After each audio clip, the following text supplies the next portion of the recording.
வணக்கம். நமது மீடியா செய்திகளுடன் நான் நிரோஷன். முதலில் தலைப்புச் செய்திகள். இந்தியா அமெரிக்கா பாதுகாப்பு ஒப்பந்தத்தால் எந்த நாட்டிற்கு அதிக நன்மை? இந்திய திபெத் எல்லையில் கடும் பனிப்பொழிவு. உலக பேரிடர்களில் முதலில் ஆதரவு கரம் நீட்டுவது இந்தியா என்கின்றார் பிரதமர் மோடி. ஆபரேஷன் சிந்தூர் வெற்றிக்கு என்ன காரணம்? ராணுவ தளபதி விளக்கம். அனைத்து வித அழுத்தங்களில் இருந்தும் இந்தோ பசிபிக் விடுபட வேண்டும். இனி விரிவான செய்திகள். இந்தியாவும் அமெரிக்காவும் அடுத்த 10 ஆண்டுகளுக்கு பாதுகாப்பு துறையில் ஒத்துழைப்பை மேம்படுத்தும் ஓர் ஒப்பந்தத்தில் கையெழுத்திட்டுள்ளன. மலேசிய தலைநகர் கோலாலம்பூரில் அமெரிக்க பாதுகாப்பு செயலாளர் பீட் ஹெக்ஸிட் மற்றும் இந்திய பாதுகாப்பு அமைச்சர் ராஜ்நாத் சிங் இடையிலான சந்திப்புக்கு பின்னர் இந்த ஒப்பந்தம் அறிவிக்கப்பட்டது. ஒப்பந்தத்திற்கு வழங்கப்பட்டுள்ள பெயர் ஒருங்கிணைப்பு தகவல் பகிர்வு தொழில்நுட்ப ஒத்துழைப்பு ஒப்பந்தம். அமெரிக்க ஜனாதிபதி டொனால்ட் ட்ரம்ப் இந்திய இறக்குமதி மீது 50% வரி விதித்ததை தொடர்ந்து வர்த்தக ஒப்பந்தத்தை இறுதி செய்வதற்கும் இரு நாடுகளுக்கும் இடையே விரிசல் அடைந்த உறவுகளை செய்யவும் இரு நாடுகளும் இணைந்து செயற்பட்டு வரும் நிலையில் இந்த ஒப்பந்தம் ஏற்பட்டுள்ளது. இந்தியா அமெரிக்க பாதுகாப்பு உறவுகளின் அனைத்து அம்சங்களும் கொள்கை வழிகாட்டுதலை இந்த ஒப்பந்தம் வழங்கும் என்று எதிர்பார்க்கப்படுகிறது. பாதுகாப்பு அமைச்சர் ராஜ்நாத் சிங் ஒப்பந்தம் பற்றி கூறிய போது, இது ஏற்கனவே வலுவாக உள்ள இந்திய அமெரிக்க பாதுகாப்பு கூட்டணியில் புதிய சகாப்தம் ஒன்று ஏற்படுத்தும். பாதுகாப்பு நமது இருதரப்பு உறவின் முக்கிய தூணாக இருக்கும் என்று குறிப்பிட்டுள்ளார். இந்த கூட்டணியை இரு நாடுகளுக்கும் இடையிலான ஒரு புதிய தசாப்தத்தின் தொடக்கமாக அவர் விவரித்தார். இந்த ஆண்டு ஜூலை ஆகஸ்ட் மாதங்களில் இந்த ஒப்பந்தம் நிறைவடைய இருந்தது. ஆனால் பாகிஸ்தானுடனான மோதலை முடிவுக்கு கொண்டு வந்த போர் நிறுத்தம் தொடர்பான டிரம்பின் கருத்துக்கள் மீதான இந்தியாவின் அதிருப்தியால் ஒப்பந்தம் ஏற்படுவதில் தாமதமானது என்று தெரிய வருகிறது. இது இரு நாட்டு படைகளுக்கும் இடையிலான ஒருங்கிணைப்பை அதிகரிக்கும்.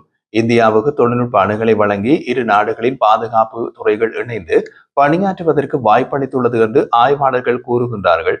இந்தியாவும் அமெரிக்காவும் சமீப காலமாக தங்கள் பாதுகாப்பு உறவுகளை தொடர்ந்து விரிவுபடுத்தி வருகின்றன.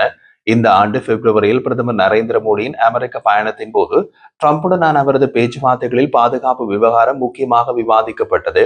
அமெரிக்கா இந்தியாவுக்கு பல பில்லியன் டாலர் மதிப்புள்ள ராணுவ உபகரணங்களை விற்கும் என்றும் இதன் மூலம் இந்தியா F-35 ஸ்டெல்த் போர் விமானங்களை வாங்கும் வழியை உருவாக்கும் என்றும் ட்ரம்ப் தெரிவித்தார். ஆனால் அதன் பின்னர் இந்தியா ரஷ்யாவிடமிருந்து எண்ணெயை வாங்குவதும் ரஷ்யாவுடனான அதன் நீண்டகால பாதுகாப்பு உறவுகளும் கவலை தருவதாக ட்ரம்ப் நிர்வாகம் கூறி வருகின்றது. தற்போதைய இந்திய அமெரிக்க பாதுகாப்பு ஒப்பந்தத்தின் விவரங்களை புரிந்து கொள்ள தாய்வான் ஆசியா எக்ஸ்சேஞ்ச் பவுண்டேஷனின் ஆராய்ச்சி மாணவரான சனா ஹாஷ்மியுடன் பிபிசி பேசிய போது ட்ரம்பின் சமூக ஊடக பதிவுகளின் அடிப்படையிலேயே பெரும்பாலானோர் இந்திய அமெரிக்க உறவுகளை மதிப்பிடுகின்றனர். அந்த அடிப்படையில் இரு நாடுகளுக்கும் இடையிலான உறவுகளில் விரிசல் இருப்பதாக கூறப்படுகிறது. இரு நாடுகளுக்கும் இடையிலான உறவு என்பது எந்த ஒரு தனிப்பட்ட தலைவராலும் பெருமளவில் பாதிக்கப்படுவதில்லை. அதனால் ட்ரம்பின் பதவிக்காலம் முடிந்ததும் நிலைமை மாறும் என்று கூறப்படுகிறது.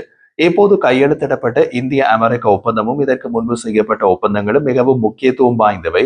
இது அமெரிக்காவுக்கு இந்தியாவின் முக்கியத்துவத்தை, குறிப்பாக பாதுகாப்பு விஷயங்களில் இந்தியாவின் முக்கிய பங்கை எடுத்து காட்டுகின்றது.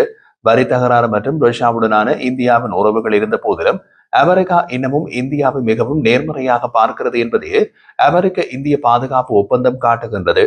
அத்துடன் ட்ரம்ப் என்ன சொன்னாலும் இரு நாடுகளுக்கும் இடையிலான பாதுகாப்பு உறவுகள் தொடர்ந்து மேம்படும். இந்த ஒப்பந்தம் இந்தியாவை விட அமெரிக்காவுக்கு மிகவும் முக்கியமானது என்றே கருதப்படுகிறது. இந்தியாவுக்கு ரஷ்யா இன்னமும் முக்கிய ஆயுத வழங்குனராக உள்ளது. ஆனால் இந்தியா தனது பாதுகாப்பு துறையை பன்முகப்படுத்தவும் உள்நாட்டு திறனை மேம்படுத்தவும் முயற்சி செய்வதால் ரஷ்யாவின் பங்கு தொடர்ந்து குறைந்து வருகின்றது. சமீப கால மாதங்களில் அமெரிக்காவிலிருந்து எண்ணெய் மற்றும் பாதுகாப்பு சாதனங்களை வாங்குவதை அதிகரிக்க தயாராக இருப்பதாக இந்தியா சுட்டிக்காட்டியுள்ளது. தற்போது நீண்ட காலமாக எதிர்பார்க்கப்படும் முக்கியமான வர்த்தக ஒப்பந்தங்களில் நவம்பர் மாதத்தில் எட்டுவதை நோக்கமாக கொண்டு இந்தியாவும் அமெரிக்காவும் பேச்சுவார்த்தைகளில் ஈடுபட்டுள்ளன. அத்துடன் ரஷ்யாவிலிருந்து எண்ணெய் வாங்குவதை இந்தியா மிக விரைவில் கணிசமாக குறைத்துவிடும் என்று பிரதமர் நரேந்திர மோடி தன்னிடம் கூறியதாக அமெரிக்க ஜனாதிபதி டொனால்ட் ட்ரம்ப் சமீப காலங்களில் பலமுறை கூறிவிட்டார். இந்தியா பாதுகாப்பு துறையில் ரஷ்யாவில் தங்கியிருப்பதை குறைப்பதற்கும் சீனாவின் எதிரியான இந்தியாவை பலப்படுத்தவும் அமெரிக்கா இந்த பாதுகாப்பு ஒப்பந்தத்தை பயன்படுத்தும். இந்தியா திபெத் எல்லையொட்டி அமைந்துள்ள நாதுலா கணவாய் கோபுப் சோம்கா ஏரி உட்பட பகுதிகளில் அதிகாலையில் கடும் பனிப்பொழிவு பதிவாகியுள்ளது. அதனை அடுத்து சிக்கிம் மாநிலத்தில் வெப்பநிலை குறைந்துள்ளது. உயரமான சில மலைப்பகுதிகளில் வெப்பநிலை 0 டிகிரிக்கும் கீழே சென்றுள்ளது. பனிப்பொழிவு காரணமாக வாகன போக்குவரத்து பாதிக்கப்பட்டுள்ளது. அடுத்த 24 மணி நேரத்திற்கு மிகவும் மோசமான வானிலை தொடரும் என்றும் கணிப்பிடப்பட்டுள்ளது. இதனையடுத்து சிக்கிம் மாநிலத்திற்கு சிவப்பு எச்சரிக்கை விடுக்கப்படுகிறது என்ற தகவலை இந்திய வானிலை ஆய்வு நிலையம் வெளியிட்டுள்ளது. உலகளாவிய பேரிடர்களில் முதலில் ஆதரவு கரம் நீட்டுவது இந்தியா தான் என்று பிரதமர் மோடி கூறியுள்ளார். சத்தீஸ்கர் மாநிலத்தில் சாலைகள், தொழில், சுகாதாரம் உட்பட முக்கிய துறைகளில் 14,260 கோடி ரூபாய் மதிப்புள்ள வளர்ச்சி திட்டங்களை பிரதமர் மோடி தொடங்கி வைத்தார். அதன் பின்னர் பிரதமர் மோடி நவராய்பூர் அடல் நகரில் நடைபெற்ற சத்தீஸ்கர் விதான் சபாவின் புதிய கட்டடத்தையும் வாஜ்பாயின் சிலையையும் திறந்து வைத்தார். அப்போது பிரதமர் மோடி பேசிய போது எந்த ஒரு உலகளாவிய நெருக்கடியிலும் தீர்வு காண்பதில் இந்தியா முன்னிற்கின்றது. உலகில் எந்த மூலையிலும் நெருக்கடி ஏற்படும் போதெல்லாம் இந்தியா உதவிகள் வழங்குவதில் நம்பகமான கூட்டாளியாக இருக்கின்றது. மாநிலங்களில் வளர்ச்சி மூலம் நாட்டின் வளர்ச்சியினை உறுதி செய்வது எங்களது தாரக மந்திரம். வளர்ச்சியடைந்த இந்தியாவை உருவாக்கும் பணியில் எங்கள் அரசு ஈடுபட்டுள்ளது. மாநிலத்தின் வளர்ச்சி நாட்டின் வளர்ச்சிக்கும் வழிவகுக்கும். நான் விருந்தினராக இங்கே வரவில்லை, உங்களில் ஒருவனாக இருக்கின்றேன். சத்தீஸ்கர் அமைக்கப்பட்டு 25 ஆண்டுகள் நிறைவடைகின்றது. அதே போன்று ஜார்க்கண்ட் மற்றும் உத்தரகண்ட் மாநிலங்களும் 25 ஆண்டுகளை நிறைவு செய்துள்ளது. பல மாநிலங்களும் தங்கள் நிறுவன தினத்தை கொண்டாடுகின்றன. தற்போது சத்தீஸ்கர் மாவோயிஸ்ட் வன்முறையிலிருந்து விடுபடுவதை நோக்கி நகர்கின்றது. கடந்த 25 ஆண்டுகளில் சத்தீஸ்கர் மாநிலம் நக்சல் வன்முறை பின்தங்கிய நிலைக்கு பெயர் பெற்றதிலிருந்து செழிப்பு, பாதுகாப்பு மற்றும் நிலைத்தன்மையின் அடையாளமாக உருவெடுத்திருக்கின்றது. சத்தீஸ்கர் மக்களின் கடின உழைப்பு இந்த மாற்றத்திற்கு காரணம் என்று பேசினார். நமது கொள்கைகள் மற்றும் தொழில்நுட்பத்தின் ஒருங்கிணைந்த பலத்துடன் ஆபரேஷன் சிந்தூர் நடவடிக்கை நடத்தப்பட்டது. இந்த தாக்குதலில் பாகிஸ்தான் பொதுமக்கள் மற்றும் உள்கட்டமைப்புகள் குறிவைக்கப்படவில்லை என்று ராணுவ தலைமை தளபதி உபேந்திர திவேதி தெரிவித்துள்ளார். ரெவாவில் உள்ள சைனிக் ராணுவ பள்ளியில் சனிக்கிழமை நடைபெற்ற முன்னாள் மாணவர்கள் ஒன்றிணைவு நிகழ்ச்சியில் பங்கேற்று உபேந்திர திவேதி பேசிய போது, நமது கொள்கைகள் மற்றும் தொழில்நுட்பத்தின் ஒருங்கிணைந்த பலத்துடன் நடத்தியதால் தான் ஆபரேஷன் சிந்தூர் ராணுவ நடவடிக்கையினை வெற்றிகரமாக நடத்த முடிந்தது. இந்த தாக்குதலில் பாகிஸ்தான் அப்பாவி மக்கள் யாரும் பாதிக்கப்படக்கூடாது என்பதில் ராணுவம் உறுதியாக இருந்தது. தீவிரவாதிகள் மற்றும் அவர்களின் தலைவர்கள் மட்டுமே குறிவைத்து தாக்கப்பட்டனர். இதன் மூலம் ஆபரேஷன் சிந்தூர் நடவடிக்கையின் இலக்கை நாம் எட்டியதோடு பாகிஸ்தான் போன்று இந்தியா அல்ல என்ற தகவலையும் அவர்களுக்கு தெளிவுபடுத்தினோம் என்றார். மேலும் வரும் 2047 வளர்ந்த பாரதம் இலக்கை எட்டு அனைத்து பொதுமக்களும் ஒன்றிணைந்து பணியாற்ற வேண்டும் என்றும் கேட்டுக்கொண்டார். ஜம்மு காஷ்மீரின் பகல்காமில் ஏப்ரல் 22ஆம் தேதி நடந்த தீவிரவாத தாக்குதலுக்கு பதிலடியாக பாகிஸ்தான் மற்றும் பாகிஸ்தான் ஆக்கிரமிப்பு காஷ்மீர் பகுதிகளில் அமைந்திருந்த தீவிரவாத முகாம்கள் மீது ஆபரேஷன் சிந்தூர் ராணுவ நடவடிக்கை மே 7ஆம் தேதி இந்தியா நடத்தியது. 4 நாளுக்கு பின்னர் மே 10ஆம் தேதி போர் முடிவுக்கு வந்தது.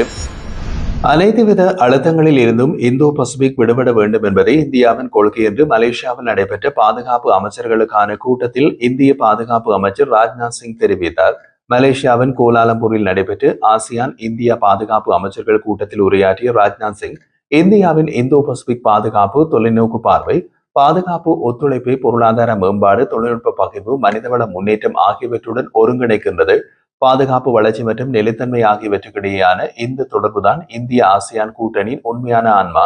இந்தியாவை பொறுத்தவரை ஆசியான் இந்தியா பாதுகாப்பு கூட்டணி என்பது அதன் கிழக்கு நோக்கிய கொள்கை மற்றும் பெரிய அளவிலான இந்தோ பசிபிக் பார்வையின் ஒருங்கிணைந்த பகுதியாகும்.